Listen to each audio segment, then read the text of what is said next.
Great. We want a quick way to get our course level data without having to do all the calculations in Excel or having to add up numbers from the platform. So we are going to use the pre-made data by going to data.summitlearning.org.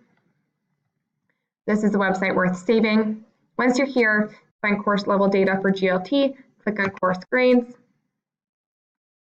This can take a moment to load. What happens once it loads, you might need to click log into Tableau, and then you'll log in via one login, and that's fine. I already have it loaded here. So this is the page it'll bring you to. In order to look at your course, you want to click on to step 3, dig into course level data.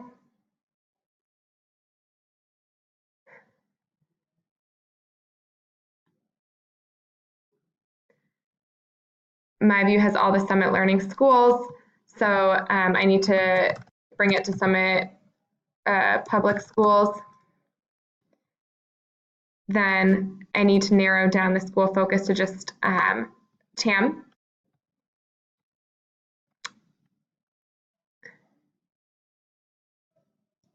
Great. And then up at the top, it says select a course. So we don't have English 4, obviously, that's why nothing's there. I'm going to select, let's say, Math 8.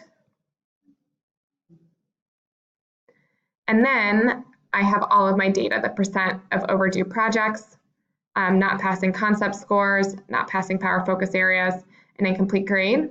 And if I want to see how that information has changed over time, maybe I implemented a new intervention or a new system, this gives you an interesting perspective. Hopefully this helps.